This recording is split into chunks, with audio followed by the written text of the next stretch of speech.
5월 21일 금요일 아침이 밝았습니다. 오늘 아침 묵상 말씀은 잠언 12장 24절에서부터 26절까지 말씀입니다. 흩어 구제하여도 더욱 구하게 되는 일이 있나니 과도히 아껴도 가난하게 될 뿐이니라. 구제를 좋아하는 자는 풍족하여질 것이요 남을 윤택하게 하는 자는 자기도 윤택하여지리라. 곡식을 내놓지 아니하는 자는 백성에게 저주를 받을 것이나 파는 자는 그의 머리에 복이 임하리라. 오늘 우리에게 주시는 하나님의 말씀입니다.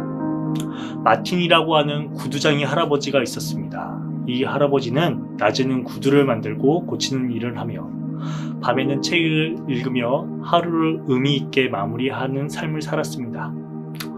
어느 날 마틴은 신을 초대한 부자 이야기를 읽고 난 이후 한 가지 물음이 생겼습니다.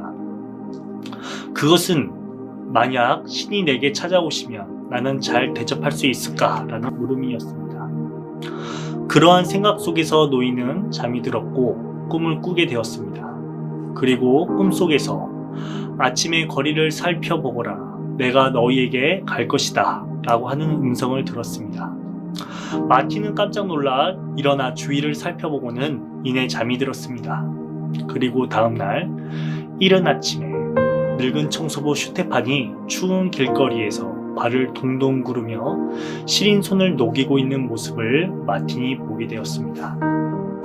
마틴은 얼른 창문을 열고 그를 집으로 초대하여 따뜻한 차를 대접하며 몸을 녹이게 해주었습니다. 슈테판은 몸이 따뜻해지자 고맙다고 인사를 하고 떠나갔습니다.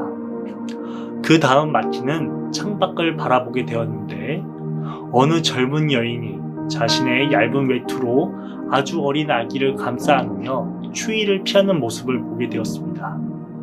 마틴은 어김없이 그들을 집으로 초대하여 수프를 대접하고 자신의 두툼한 외투를 주어 몸을 감싸 주었습니다. 그리고 마틴은 그 여인에게 돈을 주어 아이에게 본유를 사주라 말하였습니다. 여인은 고맙다고 인사를 한 후 집을 떠났습니다. 여인이 떠난 이후 마틴은 일을 시작하였습니다. 그러던 중 밖에서 요란한 소리가 나서 다시 창밖을 내다보았습니다. 가게 할머니가 사과를 훔친 소년의 머리채를 잡고 욕을 하고 있었습니다. 그것을 본 마틴은 두 사람 사이에 끼어들어 말하였습니다. 사과 하나 훔쳤다고 그렇게 심한 벌을 준다면 우리가 지은 죄는 얼마나 큰 벌을 받아야 하죠? 마틴의 말을 들은 두 사람은 잠시 서로를 쳐다보게 되었고 소년은 할머니에게 진심으로 용서를 구하였습니다. 그리고 나선 그 둘은 길을 떠나갔습니다. 그렇게 하루는 저물어갔고 마틴은 하루를 정리하며 다시 성경 앞에 앉아 말씀을 읽었습니다. 그때 갑자기 어떤 목소리가 들려왔습니다. 마틴, 날 모르겠는가? 그러자 마틴은 깜짝 놀라 주위를 둘러보았습니다. 그러자 어두운 구석에서 청소부 스테판이 나였네 라고 웃으며 말을 건넸습니다. 그 뒤에는 여인과 아기가 환한 미소를 지으며 역시 나였네 라고 말하였습니다. 마지막으로 할머니와 사과를 훔친 소년이 그 뒤에 서서 환히 웃고 있었습니다. 그들을 바라보던 마틴은 깜짝 놀라 모두를 바라보았습니다. 그 사람들은 마틴의 눈앞에서 안개 속으로 조금씩 사라졌습니다. 구두장이 마틴은 자기 꿈이 거짓이 아니라는 것을 깨달았습니다. 예수님은 마틴에게 오늘 찾아오셨고 마틴은 그 만남을 통해 영혼이 맑아짐을 느꼈습니다. 마틴은 어제 읽다감한 부분을 읽기 시작하였습니다. 그쪽 맨 위에는 이렇게 적혀 있었습니다. 너희가 여기 있는 형제 가운데 가장 보잘것없는 한 사람에게 해준 것이 나에게 해준 것이다. 이 이야기는 러시아의 문학가이자 사상가인 톨스토이가 마태복음 25장을 새로 각색하여 쓴 구두장이 마틴이라는 동화 이야기입니다. 이처럼 구제하고 베푸는 영성이 예수님을 온전히 영접하고 마지막 심판 때에 의인과 악인을 가르는 한 기준이 된다는 것을 강조한 이야기인 것입니다. 오늘 잠언 말씀에도 의인과 악인이라고 하는 이분법적인 구분 속에서 베푸는 자만이 참된 의인이라 설명하고 있습니다.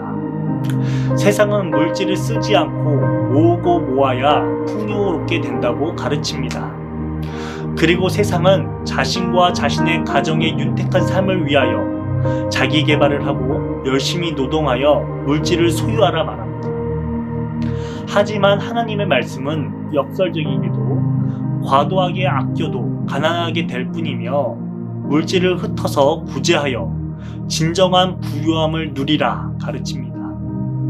그리고 구제함을 진심으로 좋아해야 풍족하여지고 본인도 윤택한 삶을 누리게 될 것이라 말합니다.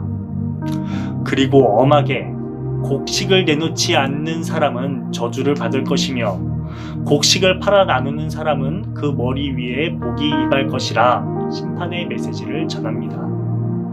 왜 잠언 말씀은 그리고 예수님은 물질을 베푸는 것을 그렇게 강조하셨을까요? 그리고 최후 심판에 대해 이야기하면서 의인과 악인의 한 기준으로 구제하는 것에 대해 이야기하셨을까요? 그것은 아마도 구약시대 그리고 예수님 시대 당시에 베품과 나눔의 삶이 결여되고 그로 인하여 탐욕이 난무한 죄된 세상의 모습이었기 때문이었을 것입니다. 아마 오늘날에도 여전히 하나님의 말씀은 그리고 예수님의 가르침은 동일하게 세상을 향해 말을 건네올 것입니다. 사랑하는 신내 성도 여러분, 요즘 우리는 손에 무엇을 움켜쥐고 있습니까? 아니면 무엇을 움켜쥐고자 수고하고 노력하고 계십니까? 잠언 말씀과 동화의 메시지처럼 하나님 나라를 바라보며 그리고 이웃들을 바라보며 진심으로 구제하고 돌봄의 영성이 회복되기를 소망합니다. 나눔의 행동은 우리가 풍족한 상태여야만 이루어지는 것이 아닙니다. 나눔의 행동을 할 때에만 진정한 풍요와 부요 그리고 윤택한 삶을 얻게 될 것이라는 언약의 말씀을 붙들고 오늘 하루 승리하시길 간절히 기도합니다. 주기도문으로 아침 묵상을 마치겠습니다. 하늘에 계신 우리 아버지여, 이름이 거룩히 여김을 받으시오며 나라가 임하시오며 뜻이 하늘에서 이루어진 것 같이 땅에서도 이루어지이다. 오늘 우리에게 일용할 양식을 주시옵고 우리가 우리에게 죄 지은 자를 사하여 준 것 같이 우리 죄를 사하여 주시옵고 우리를 시험에 들게 하지 마시옵고 다만 악에서 구하시옵소서. 나라와 권세와 영광이 아버지께 영원히 있사옵나이다. 아멘.